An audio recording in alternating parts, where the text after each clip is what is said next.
நீங்கள் எப்பவுமே இளமையாக இருக்கணும்னு நினைக்கிறீங்களா? நோய் எதிர்ப்பு சக்தி அதிகரிக்க, உடலை நோயிலிருந்து பாதுகாக்க, புரதச்சத்து, நார்ச்சத்து, இரும்பு சத்து அதிகரிக்க வாரம் 2 முறை செஞ்சு சாப்பிடுங்க. வாங்க எப்படி செய்யறதுன்ட்டு பார்க்கலாம். 1 கப்பு பச்சை பயிர் எடுத்துக்கலாங்க. நம்ம இதில் புரதச்சத்து, நார்ச்சத்து, பொட்டாசியம் நிறைஞ்சு இருக்கிறதுனால முடி வளர்ச்சிக்கும் சருமம் சுருக்கம் வராத இருக்கிறதுக்கும் உதவுது. அது கூடயே ரத்தத்தில் இருக்கிற சர்க்கரை அளவை குறைக்க உதவுது, உடல் எடையும் குறைக்க உதவுது. எந்த கப்பால் நம்ம அளந்தோமோ அதே கப்பால் பாசி பருப்பு 1 கப் எடுத்துக்கலாம். இதில் புரதச்சத்து, நார்ச்சத்து மற்றும் இரும்பு சத்து இருக்கிறதுனால இதய ஆரோக்கியத்துக்கு ஏற்றது, உடல் சூட்டை தணிக்கிறது, வயிற்று புண்ணை ஆற்றும் மருத்துவ குணம் உண்டு. இதில் தண்ணி ஊற்றி 2-3 டைம் நல்லா கழுவி எடுத்துக்கலாங்க. ஏன்னா இதில் மண் தூசெல்லாம் இருக்குங்க, அதனால 2-3 டைம் கழுவி எடுத்துக்கலாங்க. பாருங்க, நல்லா கழுவின்னு வந்துட்டேன். இப்போ பருப்பு முழுகிற அளவுக்கு நம்ம தண்ணி ஊற்றி ஒரு தட்டு போட்டு மூடி அட்லீஸ்ட் ஒரு 5 ஹவர்னா ஊறணுங்க.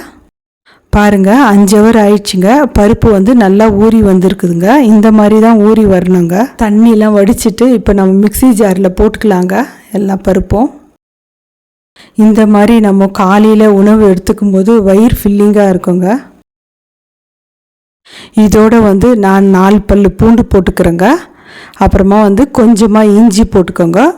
போட்டு தண்ணி ஊற்றி நல்லா நைஸாக தோசை மாவு பதத்துக்கு அரைச்சி எடுத்துன்னு வந்துடலாங்க. இந்த மாதிரி தான் நைஸாக நம்ம அரைச்சி எடுத்துன்னு வரணுங்க. இப்போ இந்த மாவை ஒரு பவுலில் ஊற்றிக்கலாங்க. கொஞ்சமாக மிக்ஸி அலம்பி தண்ணி ஊற்றிக்கலாங்க. நம்ம நிறைய தண்ணி ஊற்றிடக்கூடாதுங்க. அரைச்ச மாவில் 1/4 ஸ்பூன் உப்பு போட்டுக்கலாங்க. கொஞ்சமாக கொத்தமல்லி பொடிசாக கட் பண்ண கொத்தமல்லி போட்டுக்கலாம். அதே போல் கொஞ்சமாக கறிவேப்பிலை அதையும் கட் பண்ணி போட்டுக்கலாம். 1 பச்சை மிளகாய் கட் பண்ணி போட்டிருக்கேங்க. வெங்காயம் நான் நீட்டாக கட் பண்ணியிருக்கேங்க. அதை நல்லா உதுத்து போட்டுக்கலாம். இந்த மாவுக்கு இந்த பச்சை மிளகாய் காரம் தாங்க. இப்போ நல்லா நம்ம மிக்ஸ் பண்ணி நல்லா கலந்து எடுத்துக்கலாங்க. இந்த மாவை நான் அரைச்சி உடனே தாங்க தோசை ஊற்றுறேன். இது புளிக்க வைக்கணும்னு அவசியம் இல்லைங்க. கேஸ் மேலே தவா வச்சுட்டு தவா நல்லா காஞ்ச உடனே 1 கரண்டி மாவு எடுத்து நம்ம எவ்வளோ மெல்லிசா தேய்க்கிறோமோ அவ்வளோ மெல்லிசா தேய்ச்சிக்கலாங்க. இதில் வெங்காயம் நான் நீட்டாக கட் பண்ணி போட்டிருக்கேங்க. டேஸ்ட் ரொம்ப நல்லா இருக்குதுங்க. இந்த மாதிரி செஞ்சால் நான் 1 ஸ்பூன் நல்லெண்ணெய் ஊற்றிருக்கேங்க. நீங்கள் நெய் கூட ஊற்றி கொடுங்க சின்ன பசங்களுக்கு. பாருங்க, நல்லா வெந்துச்சுங்க. மறுபக்கம் திருப்பி போட்டு நல்லா வேக வச்சு எடுத்துக்கலாங்க.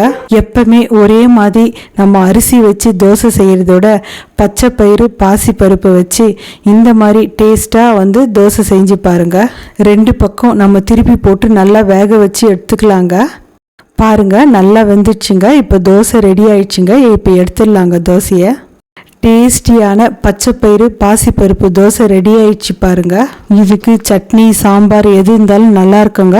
கடலை தேங்காய் சட்னி ரொம்ப நல்லா. வெயிட் லாஸ் பண்ணணும்னு நினைக்கிறவங்களுக்கும் சுகரை கண்ட்ரோல் பண்ணணும்னு நினைக்கிறவங்களுக்கு நம்ம சேனலில் அரிசி இல்லாத பிரேக்ஃபாஸ்ட் நிறைய போட்டிருக்கோங்க. நீங்கள் வேணும்னா போய் செக் பண்ணி பாருங்கள். நீங்களும் இந்த மாதிரி ரெசிபியை ஒரு டைம் செஞ்சு பார்த்துட்டு உங்கள் ஃபீட்பேக் எனக்கு சொல்லுங்கள். லைக் பண்ணுங்கள், ஷேர் பண்ணுங்கள், சப்ஸ்கிரைப் பண்ணுங்கள்.